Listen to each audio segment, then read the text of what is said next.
Hello and welcome to this episode of Chew the Cud. I'm John Houston, Director of Business Services for ProTrition Feed. Thank you for joining us this evening. It's my honor to introduce our guest this evening, Mr. Todd Steen, who is the ruminant nutritionist for ProTrition Feed. Todd, thank you for joining us this evening. We want to talk a little bit about sheep and goats, obviously, but more in depth about this time of the year. And many people are lambing and kidding this time of the year, and want to focus on supplementing our hays and supplementing some of the forage types that are out there. We all know that our forages in Tennessee, no matter really how good, for all practical purposes, won't meet all the needs of these mamas as they start kidding and lambing. So when it comes to mineral supplementation specifically, talk a little bit about some of the minerals and vitamins that would be necessary, and then, if you don't mind, talk about some of the organic and inorganic sources of those. Well, right off the bat, when we talk about the small ruminant, first thing we start thinking about from a mineral perspective is selenium and vitamin E, because of the potential white muscle disease that do have a tendency to plague. It can plague any ruminant, it can plague any animal really, but we seem to see it here in the state a lot more with the small ruminant. Our forages are selenium deficient, no question about that. We know that a lot of the minerals that we supplement from native forages here simply do not have enough to keep up with. So we want to make sure that from a vitamin mineral perspective, we want to make sure that we have a good complementary dose of selenium. Now, selenium will be the prevention for white muscle disease, but why vitamin E is important is because it takes vitamin E to maintain blood selenium status with the animal. So the two go hand in hand to be able to do what it's intended to do. There are other minerals as well. Generally speaking, we would typically think the small ruminant, whether it's a goat or sheep, might be having twins. So she would be lactating very heavily. So one of the big minerals that we would have is a major mineral, calcium, is going to be very important. So we want to make sure that we provide that, because with the ewe or the nanny, milking fairly heavy, when you look at a metabolic body size that they would have, the amount of milk that they would be producing would be quite substantial. So that's going to be a big mineral that we're going to have to maintain, is the calcium aspect of it. So we want to not only focus on the trace mineral, but we also want to focus on the major mineral as well too. So Todd, talk a little bit about zinc. I know some of our producers can at times get overly concerned about hoof health, and when you think about hoof health, most producers think about zinc, but there's several different, or at least a couple of different types of zinc and how that gets in the system. Talk a little bit about that. Well, zinc is important, no question about that. For hoof integrity, for hoof health, strengthening of the hoof outer wall, zinc is going to play an important role there.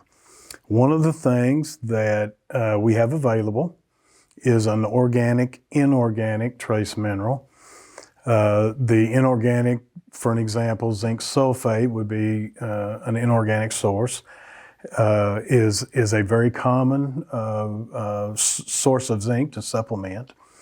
But we've also have an organic sources, zinc methionine, that work hand in hand with each other. We like supplementing both because of the way of rate of absorption and the type and the locations of absorption to the bloodstream. We want to be able to supply both.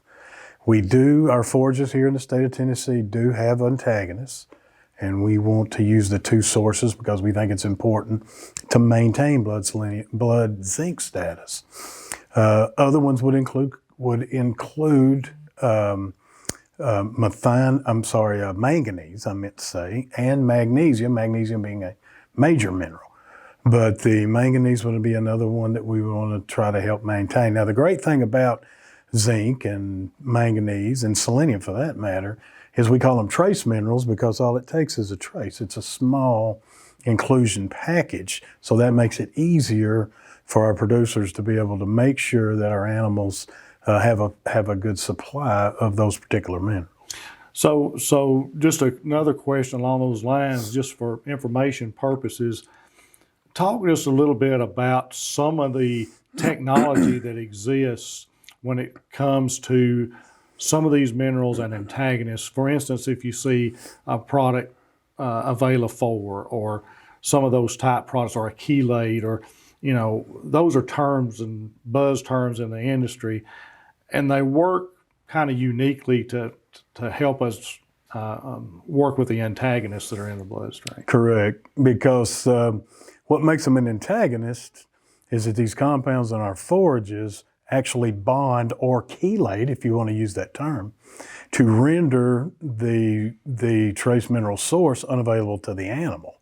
So one of the keys, one of the things that we would like to do in our supplementation is to provide both sources, because if one of them gets tied up, then the other one is free and available to be absorbed into the bloodstream. So it's almost like in a football situation where you have somebody blocking, and then you have the running back that gets through. So you have certain sources that are going to be available to be chelated or tied up by the antagonist, and when that gets done, then the other source is available for absorption into the bloodstream. So having the multiple sources is really a good idea here within the state of Tennessee with the antagonists and the different things that our forages will have in them. All right, so let's shift gears just a little bit. In our wintertime, we've just experienced some extremely cold temperatures here in Tennessee. It's warmer today, obviously, but as you think about that, and we have these tubs that are available, and talk a little bit first about the differences in tubs from what we call a poured tub and what we call a cooked tub or a low moisture tub. Just explain a little bit about that, and then what are the advantages of feeding a tub with our forages? Okay, well, first things first, right off the bat, the tub is a nice, convenient way for the animal to have access to vitamin, trace mineral supplementation. It's also a source of protein. It also could be a source of energy, depending on fat levels or what other type of ingredients that would be a part of it. Generally speaking, the differences between the poured and the cooked, for all practical purposes, is the amount of dry matter that's associated there. The cooked tub will have a lot of that moisture taken away. So when the animal starts licking or trying to consume that particular tub, you don't have a lot of water there getting in the way to dilute out the nutrition that's there. And because of that, then the inclusion rate that the animal would have to take would be much smaller. Poured tub, nothing wrong with it. Nothing wrong with that whatsoever.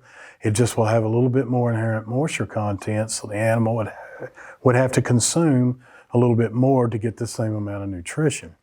So convenience is a big thing here, because we can take the tubs and set them out. They are weather resistant, and the animal can take it on a free choice basis, and the producer doesn't have to go out there and feed every day or every twice a day, or whatever that regime may be.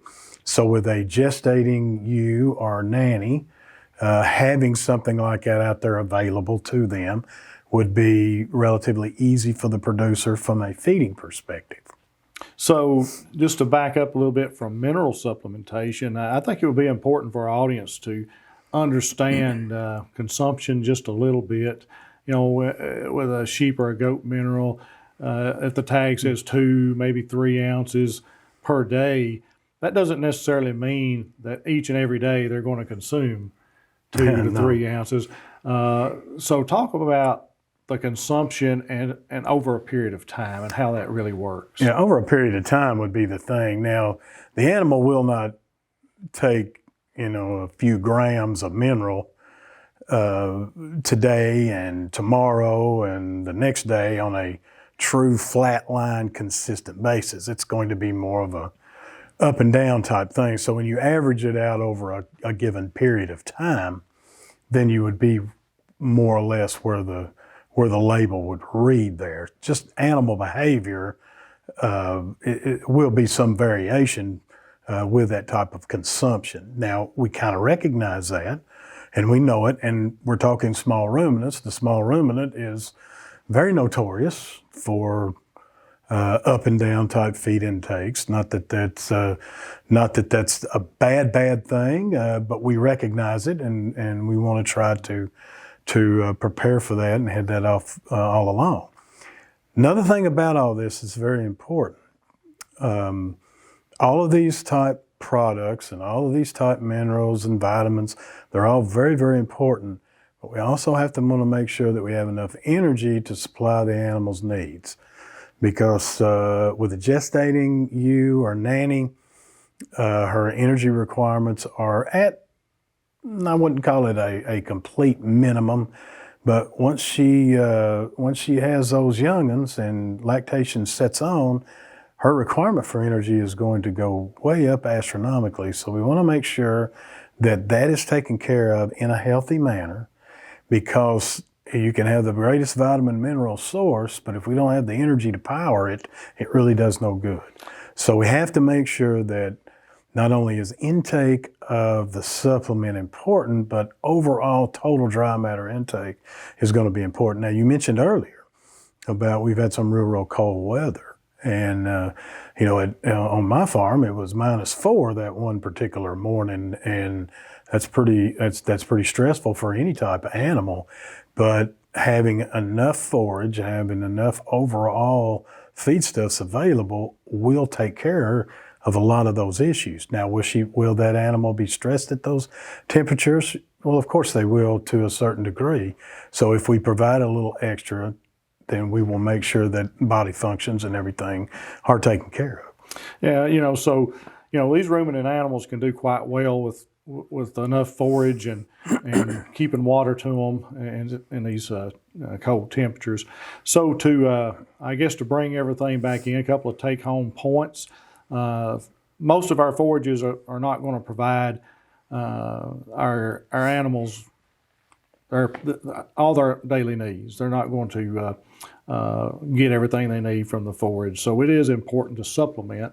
And then how we do that can be, with a mineral or a tub or whatever the case. But we need to remember when we're talking about sheep and goats, just so our audience, I know most of our audience will be aware, but be sure you're feeding sheep products to sheep and goat products to goats. And you might just hit on that. We've done that in other videos, but in particular as it relates to copper, just before we end here, so we can make that point. The small ruminant does have a particular problem with some of the copper excretions and what have you, in that all animals do hoard a little bit of copper in the liver, but the small ruminant is particularly sensitive to that. So we want to make sure that that's in check and that we are not over supplementing any of that issue. So making sure that a product that is formulated for the small ruminant is of issue, not only because of copper, but other mineral as well, because the small ruminant, particularly the males, are going to be sensitive to urinary calculi or water belly, some folks have. And a lot of what I'll call the lower economy beef feeds will be formulated with a lot of ingredients that may predispose that small ruminant to those conditions, which is a risk that really nobody wants to incur. So copper is an important thing to pay attention to because of the sensitivity that the small ruminant has, but there are other things too. So it's more than just simply copper. So with small ruminants, obviously sheep would be more sensitive to copper than the goat. Correct. So we would just want to make that point and thank Todd for being with us today, and also say to our audience that if you have further questions about small ruminant supplementation and nutrition, see the folks at your local farmers co-op. Thanks for joining us.